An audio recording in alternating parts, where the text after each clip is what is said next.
Mari sama-sama kita berdoa. Ya Allah, Bapa yang Maha Baik, terima kasih Tuhan kami boleh kembali bersama-sama di sini beribadah, berbakti untuk kami duduk bersama-sama menyembah Engkau Tuhan Allah yang Maha Baik. Tuhan, sekarang tiba saatnya bagi kami untuk mendengarkan sabda Tuhan. Doa dan harapan kami supaya Engkau membuka pikiran dan hati kami Tuhan, supaya terbuka sepenuhnya kepada kebenaran firman Allah. Dan yang menyampaikannya Tuhan sungguh sangat-sangat terbatas dan kecil. Karena Tuhan mampukan dia untuk boleh berkata-kata sesuai dengan kerinduan-Mu dan kinanmu kepada kami semua.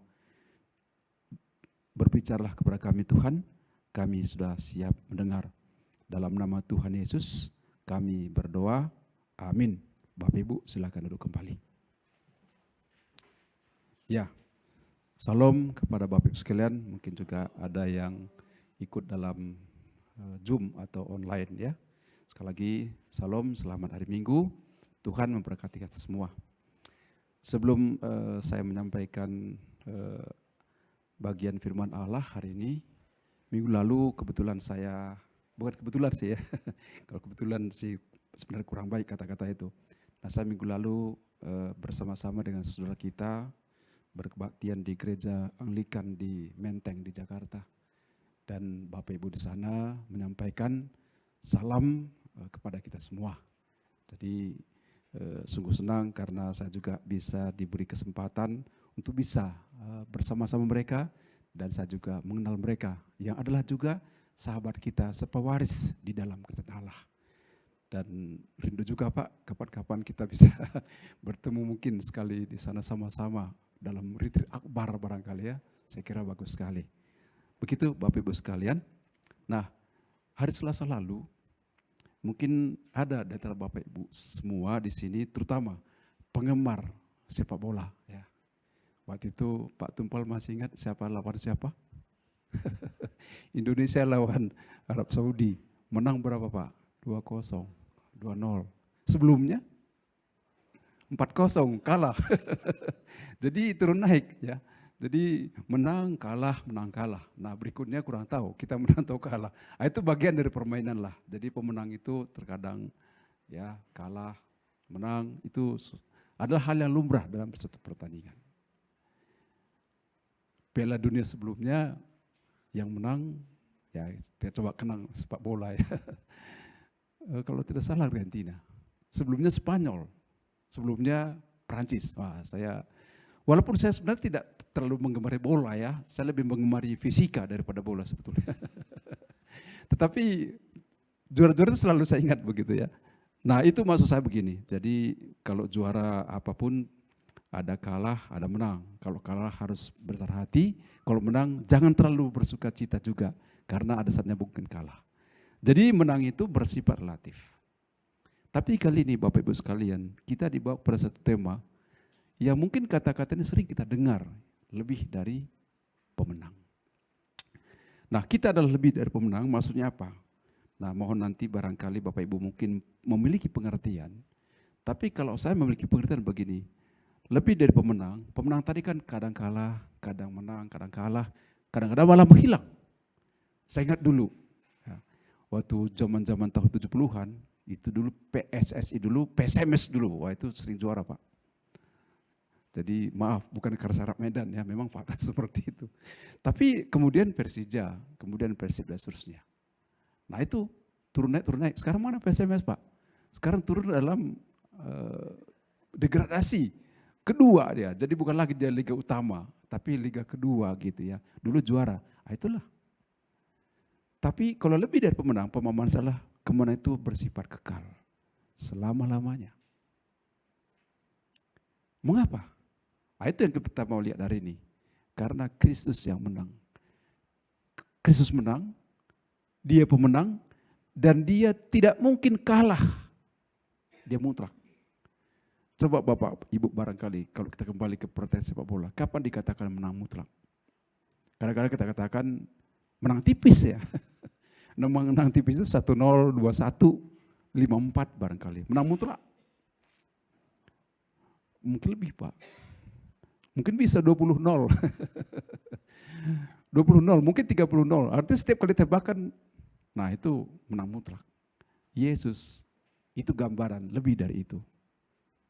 Nah, kita juga walaupun memang faktanya kita ini timbul tenggelam juga dalam kemenangan kita gitu ya. Tapi kemenangan itu yang pasti sudah kita miliki. Karena kita bersama-sama dengan Kristus. Baiklah, mungkin kita barangkali sering juga kadang-kadang timbul pergumulan, tantangan hidup begitu ya. Dan mungkin juga kita barangkali ya kadang-kadang down juga, terjatuh juga. Tidak berarti kita maafkan diri kalau gitu saya terjatuh pun gak apa-apa, bukan itu maksud saya. Tapi begitulah keadaan kita. Tapi kemenangan mutlak Yesus tidak membuat kita kecil hati, sekalipun mungkin kita ada saat-saat kita lesu juga. Saat-saat di mana kita lelah. Waktu-waktu di mana kita menjelemah.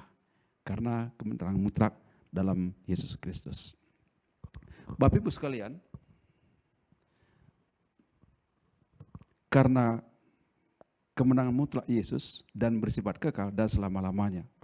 Maka tadi sudah kita dengar dari firman Allah, khusus dari Wahyu pasal 3 tadi, bahwa caranya lah kita ikut Tuhan. Dikatakan, ini saya kira kata-kata ini indah sekali, walaupun sudah sering saya baca pasal ini tentang surat kepada 7 jemaat, khususnya kepada Philadelphia. Ya. Indah sekali kata-katanya. Ya. Bahwa dikatakan Allah membuka jalan bagi mereka. Dan Tuhan katakan, kalau aku sudah membuka jalan, tidak ada yang bisa menutup. Nah itulah kemutlakan itu. Bisa saja kan kalau Tuhan buka, ada yang menutup. Karena dia enggak maha kuasa. Karena dia enggak menang mutlak. Tapi dikatakan tidak ada siapapun. Tidak ada kuasa yang bisa mengganggu Kristus. Tidak ada kuasa di atas Kristus. Aku sudah buka pintu. Dan dikatakan juga sebaliknya, kalau dia sudah menutup pintu, maka akan tertutup. Jadi tidak ada yang bisa. Oleh karena itu Bapak Ibu sekalian, kalau kita lihat dari sini, satu hal yang saya kira utama di sini adalah dikatakan kepada jemaat tadi, karena engkau mendengar suaraku. Dari kemenangan Yesus yang juga akan menjadi kemenangan saya, kemenangan Bapak Ibu adalah ketika kita mau dituntun oleh dia. Ketika kita mendengar suara dia. Maka memang menarik kalau Bapak perhatikan dalam setiap kata-kata dalam Wahyu ini kepada 7 jemaat. Selalu dikatakan apa? Kalimat terakhir dikatakan begini. Siapa bertelinga, hendaklah yang mendengarkan apa yang dikatakan Roh kepada jemaat-jemaat. Mendengar. Jadi kunci kemenangan kita adalah ketika kita mendengar dia. Dan dilanjutkan, dan bagaimana kita taat kepada dia. Bagaimana kita hidup, kerinduan kita sama dengan dia. Supaya hidup kita berkenan kepada Allah. Nah sering sekali memang masalahnya Bapak Ibu sekalian. Kita bukan tidak percaya kepada firman Allah. Saya yakin kita percaya. Kita yakin kepada firman Tuhan. Tapi ada hal yang mengganggu, di mana kita mungkin, saya katakan begini mungkin ya. Tolong nanti perbaiki kata-kata ini kalau ini kata-kata ini kurang tepat. Kadang-kadang kita tidak yakin sepenuhnya. Atau ketika kita merasa berada dalam posisi, tidak pun saya ikut firman Allah, saya bisa. Sehingga kita gagal, tanda petik, menaklukkan diri kita di hadapan Tuhan. Dan disitulah sering kita tidak lagi mengalami kehidupan, apa dikatakan, kemenangan mutlak. Terkadang kita melihat yang sedikit saja Bapak Ibu sekalian, dari kebenaran firman Allah, itu bisa membawa kita semakin lama semakin jauh. Sedikit kesalahan, makin lama tentu ini penyimpangannya makin jauh kan. Sedikit angle-nya kecil aja bisa makin jauh. Ya. Nah saya teringat dulu satu peristiwa, barangkali Bapak Ibu masih ingat, khususnya Pak Yopi barangkali ya, pada tanggal 1 September 1983 ada satu peristiwa besar dalam penerbangan. Di mana pesawat Korea Selatan, KAL, itu berangkat dari New York dan dia transit di Alaska Dan dia mau ke Seoul. Dan dia ditembak oleh Rusia, Soviet. Apa alasan mereka? Alasan Soviet. Mereka bilang, ya walaupun di pesawat komersil, penumpang, yang notabene penumpang biasa begitu ya, bukan militer. Rusia klaim bahwa ini mata-mata, menyimpang. Karena melintas di daerah kami.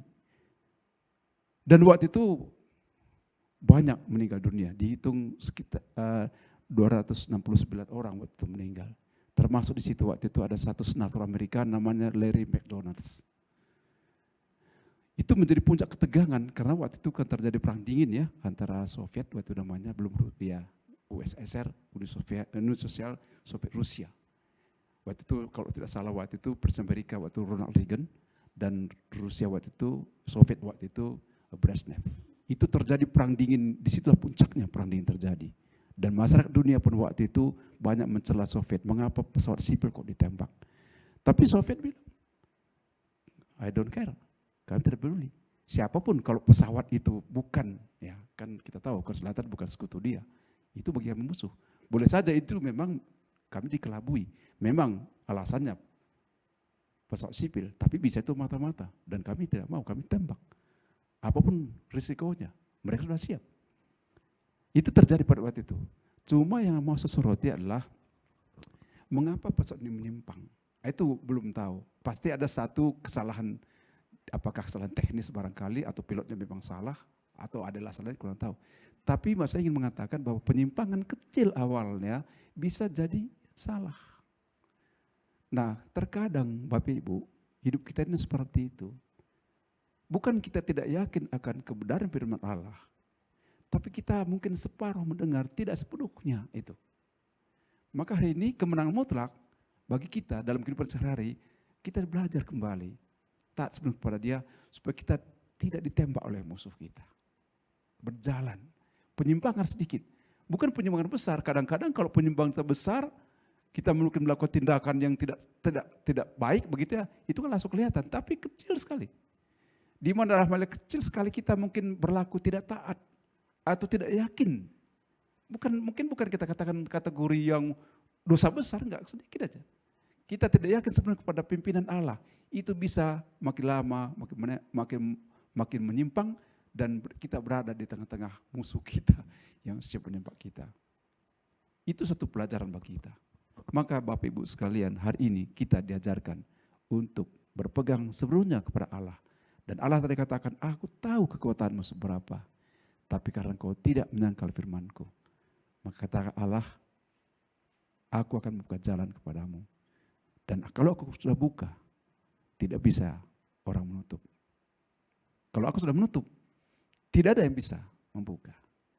Nah Bapak Ibu, saudara sekalian, boleh jadi kita memiliki pengalaman masing-masing ya, dalam mengalami ayat tersebut. Di mana ada sesuatu yang mustahil bagi kita. Tapi Allah kalau Dia mau, enggak ada yang mustahil. Tapi ada kadang-kadang kita pikir, kita ngotot ini gitu ya, tapi tidak terjadi. Bisa seperti itu dalam berbagai bentuk. Saya sendiri punya pengalaman yang mungkin mirip-mirip seperti itu banyak sekali. Dan saya yakin Bapak Ibu juga kalau disuruh bersaksi ke sini, pasti banyak kita mengalami seperti itu. Nah disitulah kita belajar apa artinya kita menaati sepenuhnya kepada Allah. Salah satu pengalaman saya dulu yang menarik adalah, tapi untunglah istri saya nggak ada di sini ya. Istri saya itu dulu menolak saya terus Pak, nggak mau dia sama saya. Mungkin karena wajah saya tidak menjanjikan begitu ya. Saya akui dia orang yang, masalah orang istri saya dulu banyak juga suka sama dia Pak. Dan saya dari kecil itu paling takut berhadapan dengan wanita. Ya mungkin saya pakai kata nggak apa-apa lah, minder saya lihat wanita.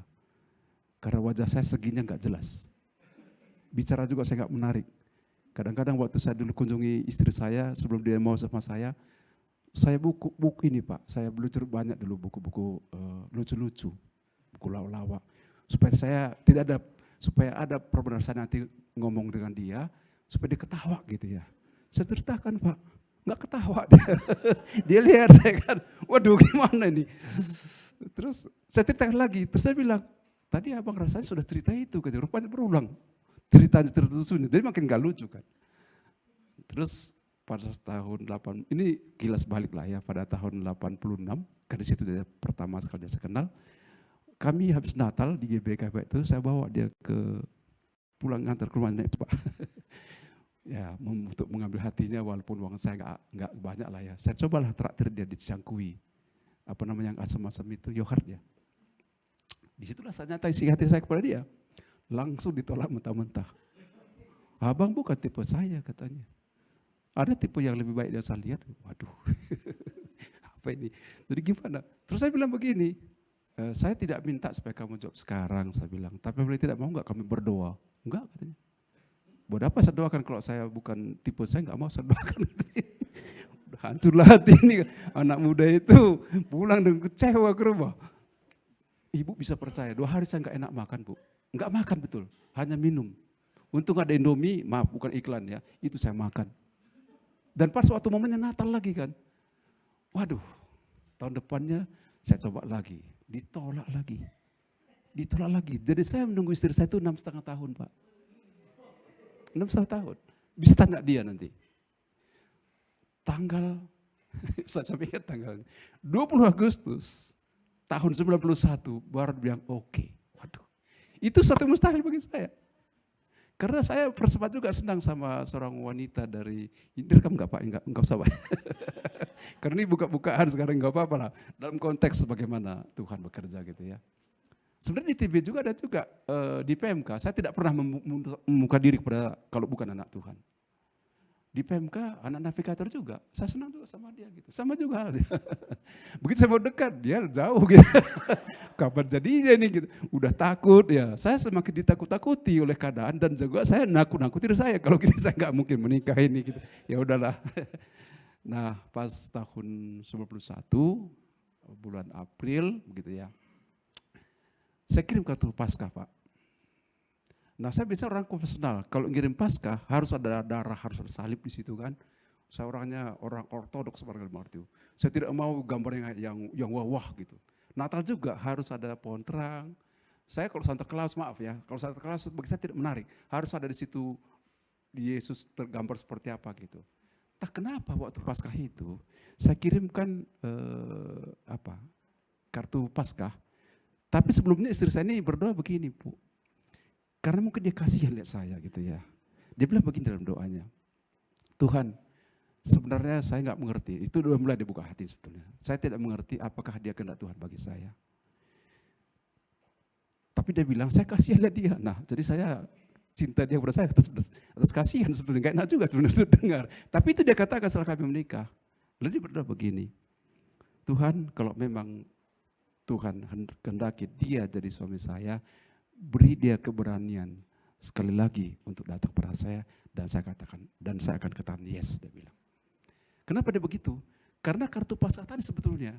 Jadi saya kartu Paskah dia, di situ ada seorang wanita pegang bunga. Saya nggak pernah seperti itu.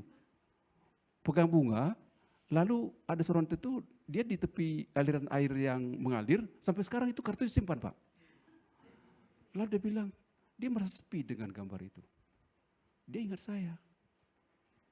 Doa kami sama Pak. Saya juga berkata begini, Tuhan sudah capek saya ngejar-ngejar 6 kali. Ditolak mentah-mentah Bapak. Saya ke rumahnya, sengaja tahu ke rumahnya kan, dia malah pergi ke kampus. Dan saya tanya, Bi, kemana dia? Dia bilang kuliah dan ke kampus. Dia dulu tinggal di sekolah Kaung Picis nomor 5, sampai saya hafal semua. Dia pulang jam berapa? Ya, biasanya kalau 2 jaman udah pulang, dia kan kuliah di Unpad di Batukur, ekonomi. Pak, jam 1 saya ke situ, saya tunggu sampai jam 9 malam. Enggak datang-datang. Saya tanya, Bu, saya bilang, dia kemana? Ya kan kuliah, ke Jakarta barangkali. Oh enggak, biasanya kalau kita bawa tas itu ada tasnya tuh. Ya udah, jam 9, dulu kan cuma ada TVRI, pas dunia dalam berita, pulanglah saya. Kecewa sekali anak muda itu. Baru terkuak Pak, rupanya begini, dia pulang dari kampus, Dia lihat kan naik Vespa kan, lihat Vespa saya ada, dia langsung balik kanan pergi ke rumah teman yang nginep di Jalan Banteng ini. Teman baiknya orang Batak juga itu. Banyak momen seperti itu. Lalu saya pikir mustahil. Nah baru tanggal 20 Agustus 1991 saya coba lagi. Dengan kata lain, Tuhan sudah capek nih. Di tengah-tengah sampai saya Tuhan, tapi saya berharap kalau dia bisa, ya saya senang Tuhan. Tapi kalau bukan dia, ya kena Tuhan aja jadi saya bilang. Di situ dia bilang yes. Wah begitu dulu iya, saya salamin dia, saya langsung pulang. Itulah saya pikir mimpi kan, hampir saya ketabrak truk di Gasibu. Ada truk lewat, naik saya Vespa kan. Wah lampu merah saya nggak sadar. Lalu saya cubit, ini mimpi atau bukan? Wow. Lalu saya menyesal, kenapa tadi begitu dia bilang, iya saya kok langsung pulang. Besok saya datang lagi ke rumahnya, tanggal 21 Agustus tahun 91.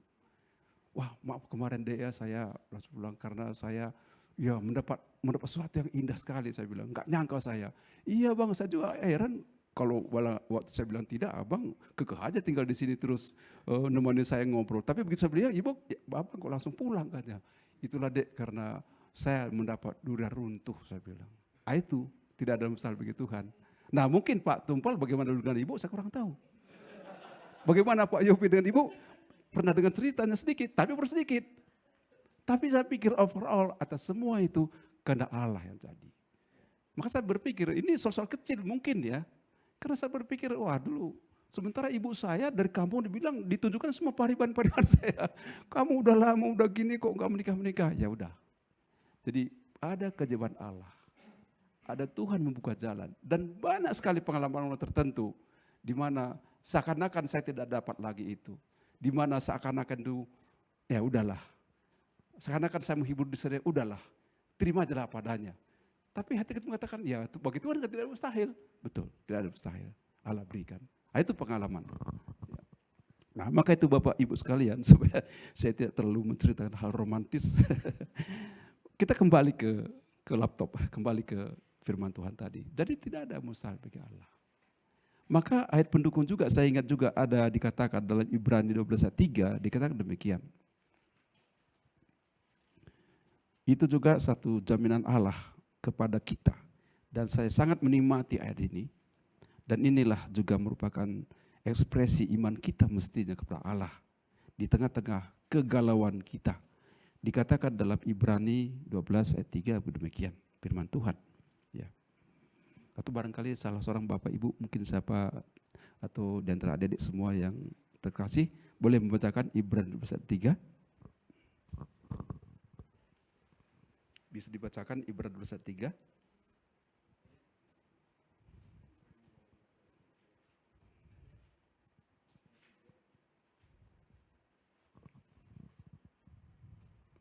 Ibrani pasal 12 ayat 3.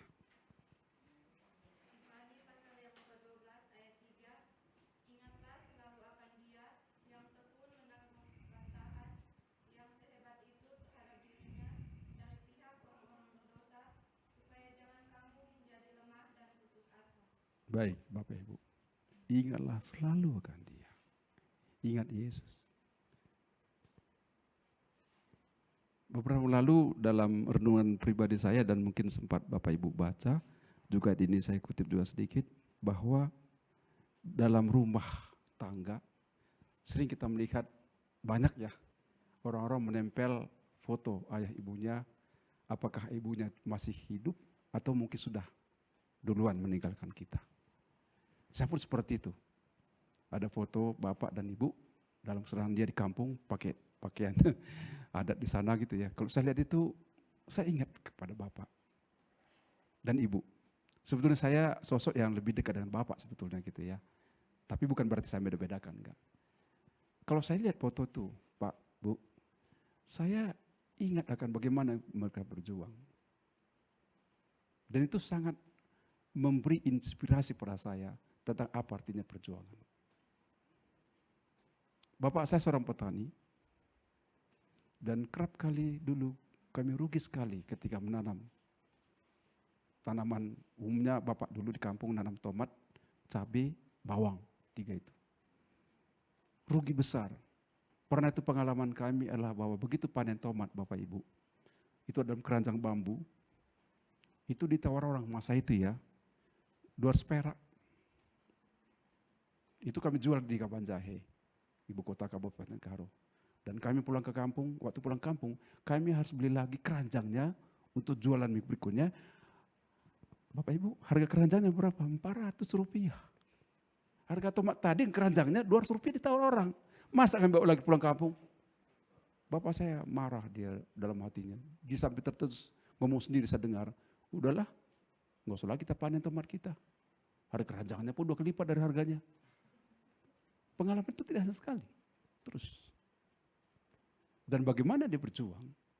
Kalau saya lihat fotonya, itu membuat saya berjuang dalam hal apapun. Inspirasi. Ibu saya, ada satu kalimat dia yang selalu saya tidak lupa. Ketika saya sakit, dia bilang begini, maunya saya yang sakit, maunya waktu itu, Bapak Ibu maaf, ibu saya, bapak saya dari Kristen, itu setelah saya kelas SMP. Jadi sebetulnya saya tidak Kristen sejak awal. Saya jadi Kristen itu kelas SMP Bapak Ibu. Sebelumnya saya agama animisme. Maka dulu istilahnya itu kalau mandi air kembang istilah sekarang itu. Kami itu sering. Kami pergi ke debu-debu di Berstagi sana. Dan saya kelas SMP baru saya dibaptis dan sekaligus CD. Nah bapak saya waktu itu masih animisme. Tapi saya memang senang sekolah minggu. Tapi saya belum dibaptis. Nah sampai waktu itu ibu saya bilang begini. Andai kata dia bilang. Ibu saya, bapak saya kalau masih hidup, maunya dia berikanlah kekuatan bagi saya supaya dia bisa memindahkan penyakitmu kepada saya, dia bilang. Artinya, kalau saya sakit, ibu saya ingin supaya bukan saya sakit, tapi dialah sakit. Tentu tidak bisa seperti itu. Tapi saya melihat bagaimana kata-kata itu sangat membuat saya ingat akan dia selalu. Maka kalau saya pandang foto bapak, foto ibu itu, ingat saya perjuangan seorang ayah dan kasih seorang ibu. Dan itu memberi inspirasi bagi saya supaya saya pun berlaku sama dengan Bapak. Berjuang dalam hal apapun juga. Baik dalam profesi, baik dalam pelayanan, dalam hal apa saja. Dan kasih ibu mengajak saya juga, terutama juga supaya saya bisa mengasihi pasangan hidup saya dan mengasihi keluarga dan mengasihi semua orang yang saya temui. Jadi foto itu memberi inspirasi bagi saya. Mengingatkan saya akan dia. Dan itu saya buat sebagai ilustrasi tentang 2023. Ingat akan dia. Ketika kita memandang Yesus, ketika kita melihat dia, ingat dia. Walaupun memang kita akui, kita sering juga lupa memang. Ketika kita ingat dia, itu memberi kekuatan. Maka sebagaimana Kristus menang, kalau kita ingin menang, ingat dia dan lakukan dia. Dan janji dia pasti. Dia membuka pintu bagi kita, tidak ada yang bisa menutup. Kalau dia sudah menutup, kalau dia sudah membuka, tidak ada yang bisa menutup. Kalau dia sudah menutup, tidak ada yang bisa membuka, tertutup terus. Maka dikatakan tadi satu bagian tadi, peganglah apa yang ada pada kita. Apa yang ada pada kita sekarang? 4 huruf, iman, pegang itu. Segala sesuatu pegangan kita, kekuatan kita, kita akan menjadi pemenang yang temporer. Bisa menang, bisa kalah. Tapi kalau kita ingat dia, melihat Yesus, inspirasi bagi kita untuk hidup menang. Bapak Ibu, kiranya firman ini bisa kuatkan kita.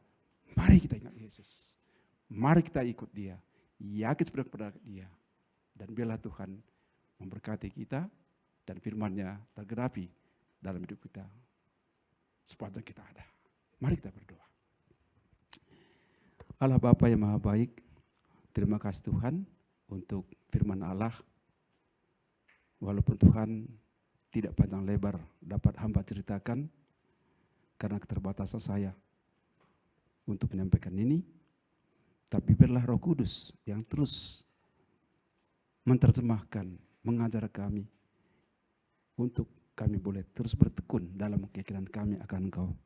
Roh Kuduslah yang akan terus mampu, lebih dari mampu untuk menolong kami supaya kami sama seperti Kristus, menjadi lebih dari pemenang.